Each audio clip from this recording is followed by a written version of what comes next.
정치 강대강 제대로 붙어보시죠. 여의도 촌철살인.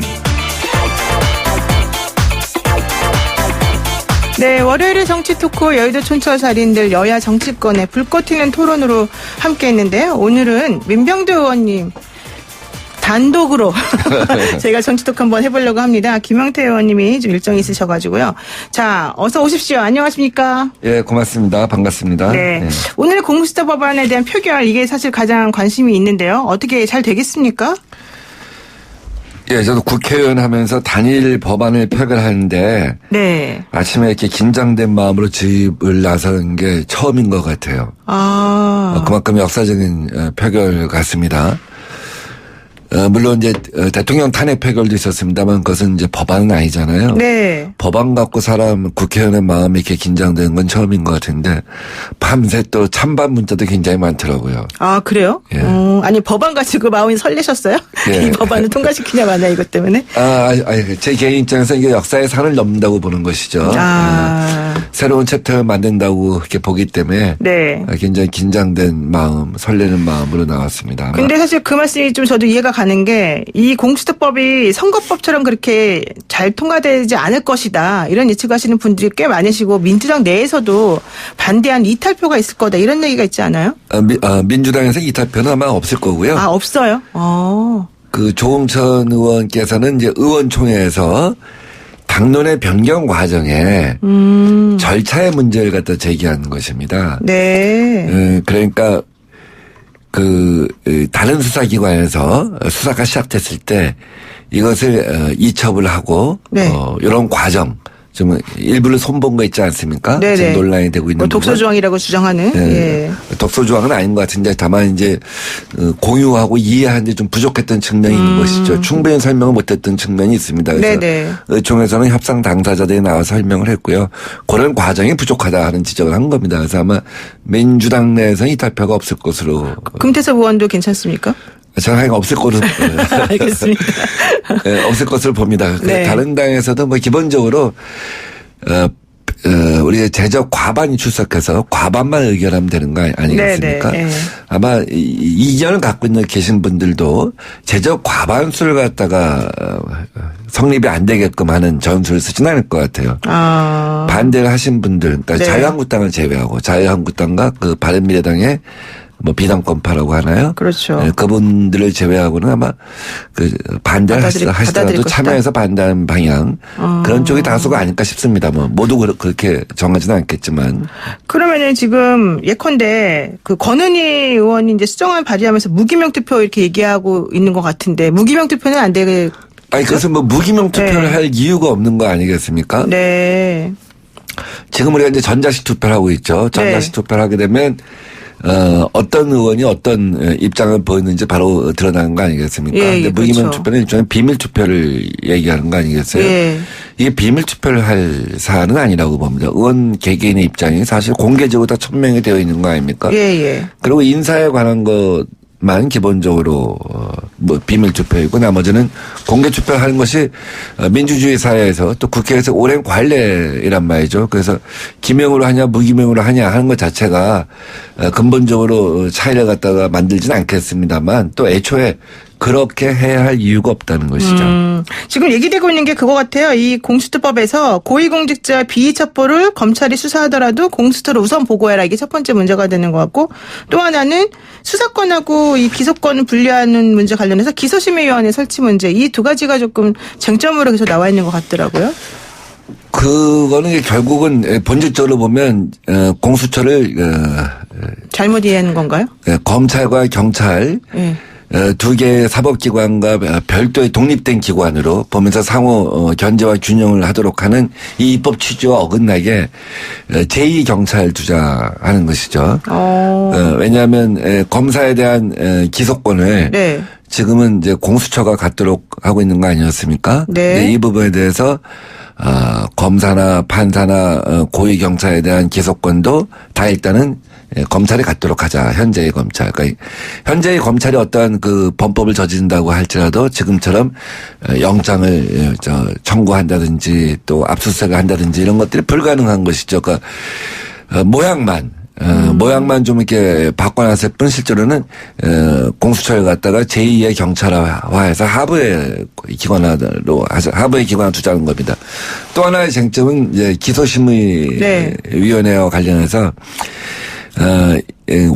원래 원안이 이렇게 됐습니다. 그 수사의 정도와 뭐 성숙 뭐 이런 걸에 따라서 수사기관이 그래서 공수처에 이제 넘기도록 되어 있는 것이죠. 그러니까 바로 인지하자마자 넘기는 것. 수사가 발전된 정도. 그러니까 뭐 어떤 경우는 뭐 되게 첩보 수준인 경우도 있고 어떤 경우는 정보 수준인 경우도 있고 어떤 경우는 내사 수준인 경우도 있고 그런데 이것도 어느 단계에서 넘겨야 하느냐 하는 판단이 있을 거 아니겠습니까?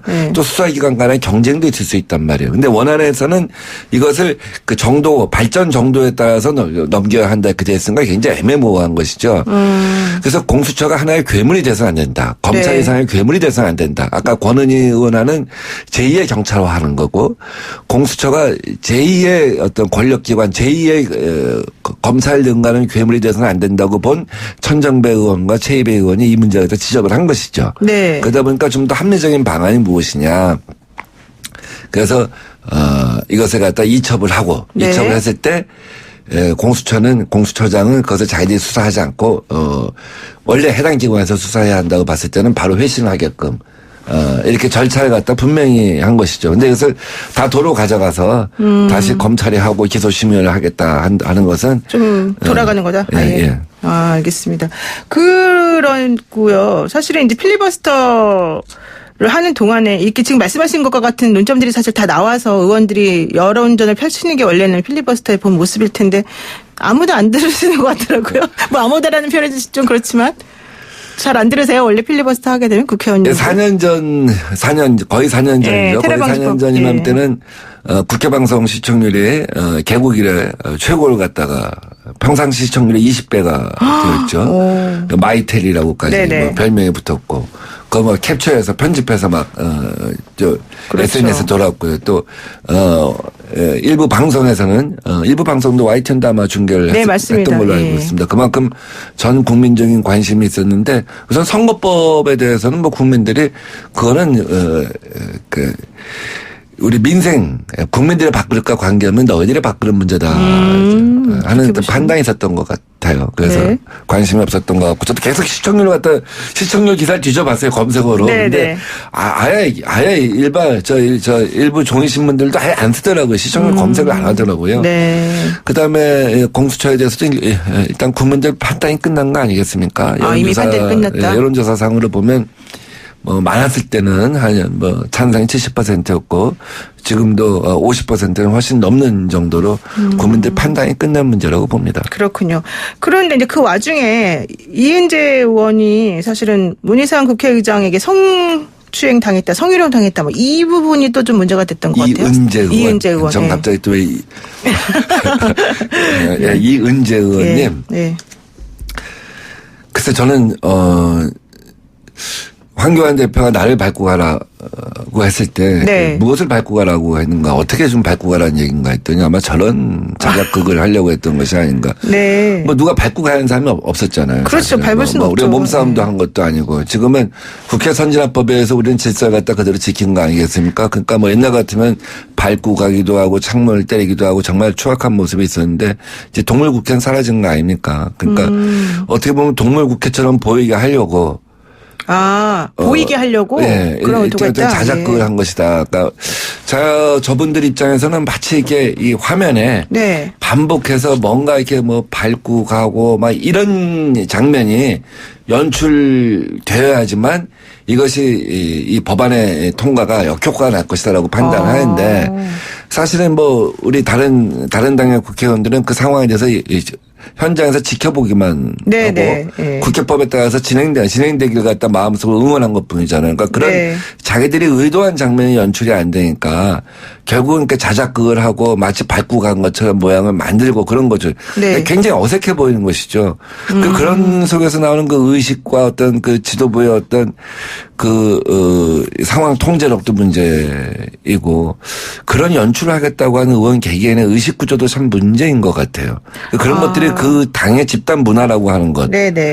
저런 자작극을 아무렇지도 않게 서로 인정하고 격려하고 또 비슷한 행동들을 많이 하잖아요. 보면 거의 하나하나의 그 장면을 갖다 보면 굉장히 뭔가 쇼잉을 갖다 좀 지나치게 한다 하는 생각을 많이 이렇게 하게 되는데 그런 어떤 집단적인 어떤 그 현상 그 당이 갖고 있는 집단적인 현상 그러니까 국민들이 외면한 것이 아닌가 하는 생각이 듭니다. 그러면은 이게 지금 한국당 내에서 이런 식으로 하자라고 어느 정도 공감대가 형성돼 있기 때문에 그렇게 한다는 뜻이신가요? 그 지금 자작극 뭐 얘기하셨는데 제가 21세기에 해서는 안 될 것몇가지를 한번 지난주에 말씀드렸던 것 같아요. 단식, 삭발, 용성, 점거. 뭐 21세기 있어서 안 되는 정치 행태죠. 21세기는 뭐 SNS가 20세기도 있으면 안 되겠죠. 그런 거는 잘. 네. 그리고 20세기 독재 시대 때는 이제 그것이 우리가 이제 어쩔 수 없이 필요한 부분이 있었다. 예. 저항의 한 요소였죠. 그렇지만 지금 저항의 요소, 소통의 요소는 그건 아니잖아요. 지금은 이제 시대가 많이 달라졌는데 그런 것들을 계속해서 반복하는 것에 대해서 이제 국민들이 굉장히 냉정한 시선을 바라보고 있지 않은가 하는 생각이 듭니다. 최근에 KBS 한국 리서치 또 우리 뉴스원하고 엠브레인 그다음에 국민일보 이렇게 세 군데에서 내년 총선에서 당신은 심판론 차원에서 투표할 거냐 안정론 차원에서 투표할 것이냐 이렇게 물어봤어요. 네. 정당 지지도보다 더 중요한 건 심판론 안정론에 대한 태도입니다. 이제 4년 전에는 갤럽 조사에서 9월 달에 이미 심판론이 안정론하고 같은 이분 포인트가 됐어요. 근데 현상적인 여론조사에서는 그 당시에 새누리당이 15% 이상 앞섰습니다. 그것만 보고 사우들은 굉장히 불안했고 저쪽은 굉장히 자만해서 뭐 옥새 들고 나르샤까지 했었던 거 아닙니까? 그런데 마지막 여론조사 한국일보가 4월 1일에 한 그 총선 있었던 4년 전에 그때는 이미 심판론이 20%포인트 가까이 안정론을 앞섰어요. 근데 지금은 어떠냐면 야당 심판론이 여당 정부 심판론을 갖다가 국민일보 조사에서는 최소 7%, 뉴스원과 KBS 조사에서는 20%포인트 이상 거의 더블이 된 겁니다. 그 왜 그럴까요? 이건 낡고 오래된 거, 그런 행태에 대한 실망. 그러니까 지금 정부 여당이 잘한 것도 그렇게 많지 않다는 생각을 하는 국민들이 꽤 많은데 야당 심판을 해야겠다는 생각이 더 많은 거는 그러니까 낡고 변하지 않는 거예요. 포위되어 있는 거예요. 그 세력들로부터 그런 인물들로. 그러니까 거기서 우리가 얻는 건 뭐냐면 우리가 새로 와야겠다. 미래로 가야겠다. 혁신해야겠다. 그다음에 지난 몇 개월 동안 우리가 그 공정성에 대해서 국민들이 실망한 거. 그래서 이 남자를 영입한다든지 이런 쪽으로 우리는 계속 가면 되겠다는 시사점을 얻는 거죠. 근데 그쪽은 사실은 저런 그 낡음이 선거 전략의 전부인 것처럼 돼버린 거. 그런 것에 대해서 아무런 자기들 내부의 견제나 진단이 없다는 거. 이런 것들이 어떻게 보면 우리 정치에 있어서 이게 불행이죠. 그러니까 우리가 저는 뭐 우리 문재인 대통령이 뭐 야당법을 갖고 태어났다고 하는데 저는 정치 행정에 있어서는 야당법을 갖고 태어난 것 같지는 않아요. 왜냐하면 국회에서 협력을 안 해주니까. 그러나 선거에 있어서 야당법을 갖고 태어났다 하는 말은 이런 현상을 보면 일정 부분 이해가 가는 부분은 있습니다. 어쨌든 그런 부분들이 있군요. 이제 마지막으로 하나만 질문을 드리겠습니다. 오늘 추미애 법무부 장관 후보자 인사청문회 열리는 날인데요. 뭐 의원 불패시나 이런 걸 얘기하기도 합니다만은 그 조국 전 장관에 대해서 이제 영장이 기각되면서 더 조금 수사 라인하고 이쪽 그 한국당 쪽에서는 좀 얘기가 있는 것 같습니다. 어떻게 보십니까? 잘 진행될까요? 오늘은 이제 오후 6시에 우리 D타임이 정해져 있더라고요. 그 공수처법. 공수처법. 보통 이제 2시에 우리 국회는 열리지 않습니까? 그렇죠. 그러면 청문회는 이제 10시부터 시작되잖아요. 그러니까 청문회가 뭐 약간 이제 그 어떻게 보면 저쪽에서는 오후 6시에 D타임을 향해서 가는 그런 예비 과정이니까 그 시간이 이제 충분하지 않습니까? 2시보다는. 2시면 이제 오전만 예열하고 뭐 자료 내놔라 증인 뭐 채택하자 이런 거 갖고 하다가 끝나고 오후 2시부터 이제 본회의로 넘어가면 뭐 사실 공수처법 표결하고 나면 사실 그 파장 아니겠어요? 그래서 원래는 좀 일찍 해야지 추미애 후보한테 좋다 이런 얘기도 있던데요. 그렇지 않은가요? 근데 오늘은 이제 아마 공수처하고 뭐 조금 표정검이랄지 또 권은 의원 안 하고 아마 수정 안 하고 조금 조정할 것이 있는가 이런 것 때문에 아마 오후 6시로 잡아놓은 것 같아요. 그러나 그러함에도 불구하고 뭐 되게 오늘은 이제 공수처라고 하는 큰 국면을 갖고 야당에서는 좀 뭐 질의를 할 거고 그렇게 넘어갈 것이고 어쨌든 뭐 추미애 법무장관이 이제 내년 초에 임명이 되겠죠. 임명되면 저는 이 통과된 공수처법, 검경수사권 조정법 이런 것들이 이제 앞으로 어떻게 제도화 될 것인가, 정착될 것인가 그 준비를 갖다 잘 해야 한다고 보고 또 우리 지난 시기에 우리 2019년에 뜨겁게 달구었던 큰 사건들 있지 않습니까? 네, 네. 국회법 위반 폭력 사태에 대한 네. 검찰의 기소 지연에 대해서 이런 거에 대해서는 책임을 좀 물어야 하지 않을까 하는 생각이 듭니다. 일단 추미애 장관 후보자에 대해서 인사청문회가 좀 아주 날카롭게 진행은 되겠지만 그래도 이제 공수처법 표결이라는 또 큰 산이 있기 때문에 좀 날카롭게 진행된다기보다도 일단 소리를 내서 진행은 되겠습니다. 그래서 날카롭지 않고 소리만 내는. 알겠습니다. 오늘 말씀 여기까지 듣겠습니다. 고맙습니다. 네, 감사합니다. 네, 지금까지 더불어민주당의 민병대 의원이었습니다.